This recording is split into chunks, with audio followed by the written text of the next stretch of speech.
I had left Dusseldorf the last time, Locked my heart up and my journey along the Rhine River has brought me to Cologne. like a thief in the night. I'm cold as December, but my temperature's running high. I don't believe in magic, but when you So if you love to spend time in museums and get lost for hours, in the city of Cologne, it has plenty of art and history to offer. And still, you would have to be ruthless and organized just to fit a few in. And in between, for the refreshment, the city of Cologne has the most number of pubs per person in Germany. And then to add to the mix, eventful cool neighborhoods, the brand new Riverside district may make you never want to leave. But you see, I don't have all that time. Neither I am into museums nor I drink. So the challenge becomes to find something to do in the city despite all this. We don't need to worry because the guy without a plan is bringing you all you can do in Cologne, but on the other side of the intro.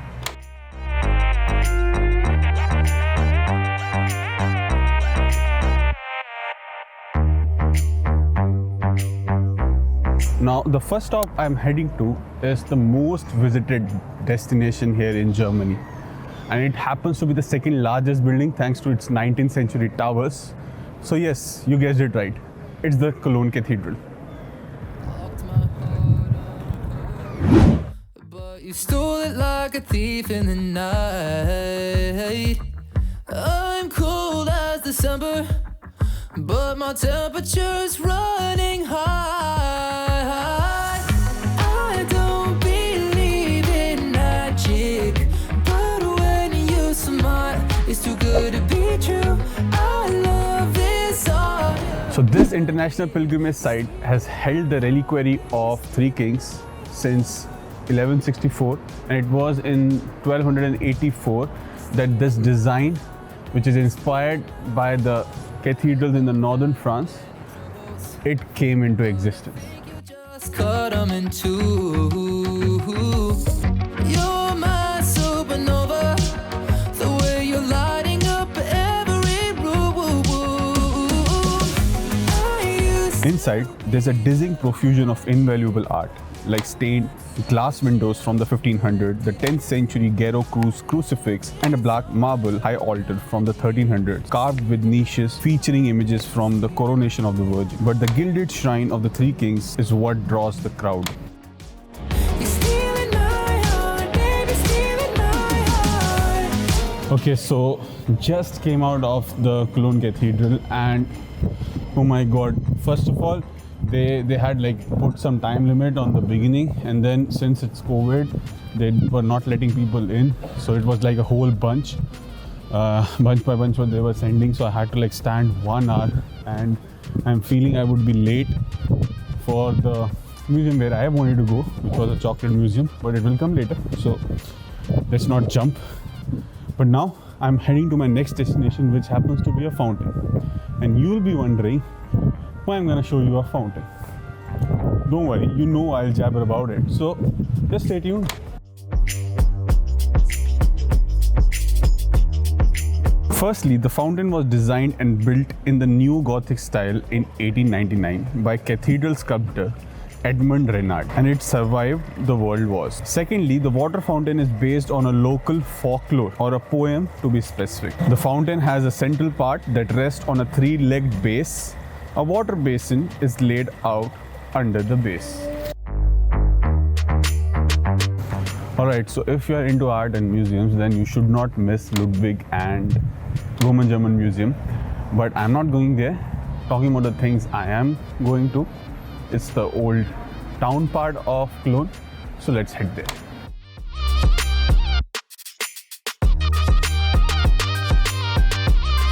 Now, in order to dive into the spirit of the old town, I'm starting here at the old market, where you'll find colorful houses, cobblestone roads that you see behind me. But it will make you wonder that 70 years ago, this place was a rubble due to the war. But now, it looks so beautiful.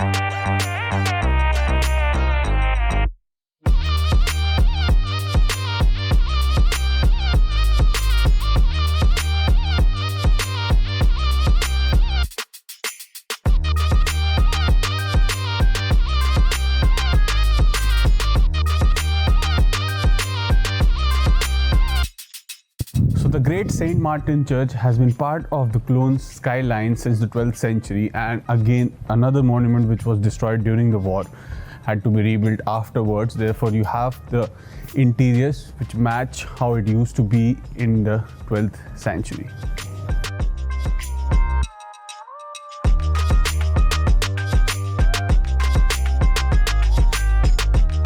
Now operated in collaboration with Lindt and Springly brand, the Eimhof Schokoladen Museum is one of the top word attractions here in the field if you talk about food tech.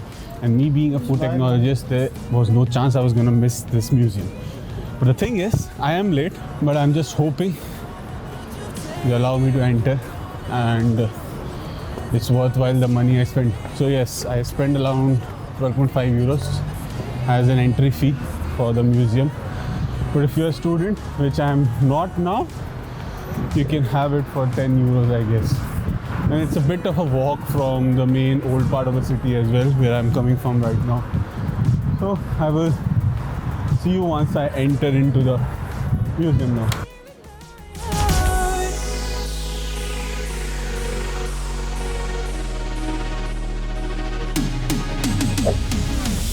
I used to be dramatic.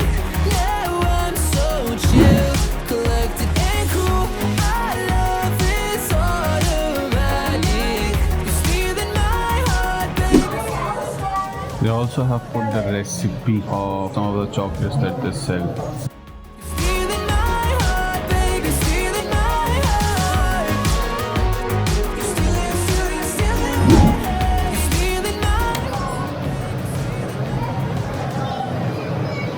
So this is a kind of a factory description here in the museum. As far as I know, once you have those beans, first is the roasting to develop the flavor part of it. And roasting means there will be heat. You have mixers which will prevent it from getting burned. So from a light color, it will be very dark kind. So that's what they are showing here as well. As the temperature 125 degrees, that's pretty hot. And then they are being cooled down just below it. And that's how they will look at the end of the process of roasting. And then the next is winnowing. I think this is the inlet. The start lever. It's more like cleaning process for the beans. Then is where the magic happens. The nibs, they are being ground into liquor. This is the whole process. So this is where the nibs come, and then you have the liquor coming out. So once the liquor is made, they are stored in the tank, and I guess this is the next one, mixing. So that means in the liquor they are gonna be mixing the sugar, the other ingredients that they had. I already showed you the recipe, and that's how the mixing happens. Saying here the temperature is maintained so that the consistency is kept. One of the main steps, most important steps in chocolate making, conching.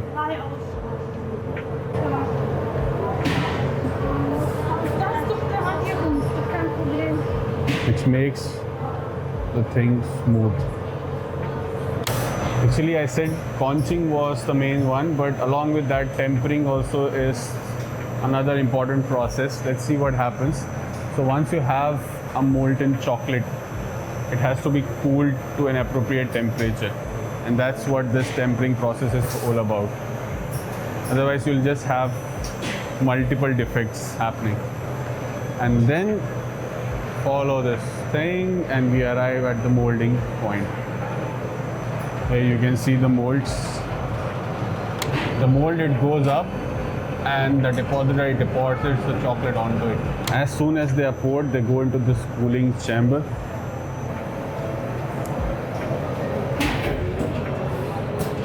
And here they are ready. Here, if you see, the demold is also happening. Out of the mold into the final packaging.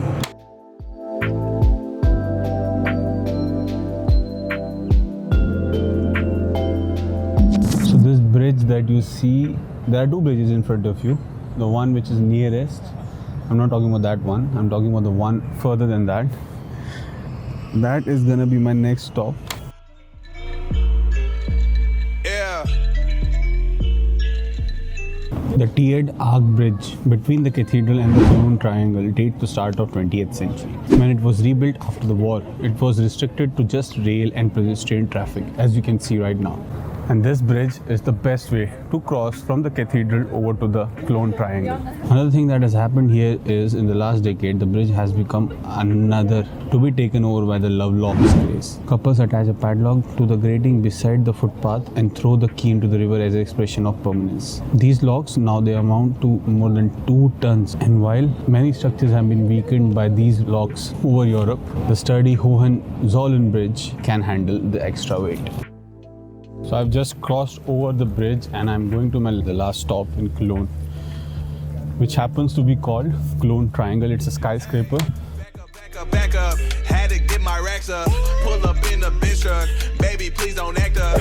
Which usually by the name suggests it should be tall, but because the cathedral, it has a World Heritage status, the triangle here, the Cologne Triangle, the skyscraper, it wasn't allowed to be more than 100 meters taller than the towers of the cathedral. But it happens to be a place which offers the best views when it comes to the city of Cologne.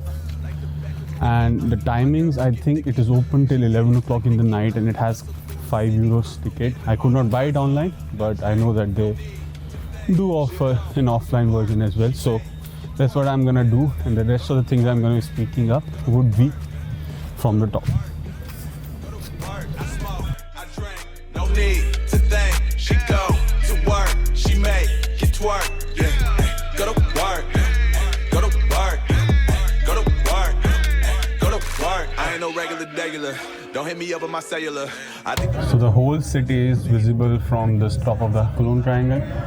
Although it's just 28 floor high, I remember it was in Dusseldorf, it was like around 100 floors. If you don't know what I'm talking about, the link is in the description and somewhere on your right side, right top side, so you can check that video out and you'll know what I'm talking about. I think this one, this is the football ground for FC Cologne. It looks like that. I hope I'm not wrong. All my little babies coming through, I just thought you should know. Walk in, I'm balling with the... So now to end the video, I thought there would not be a better place than this to do that. Behind me you see those towers of the cathedral, ever visible from everywhere in Cologne. And I don't know if you can see, but the bridge is also down there. Yeah, so now I've shown you everything as I promised in the beginning of the video. So all you need to do is click the like on this video and I will see you in the next one.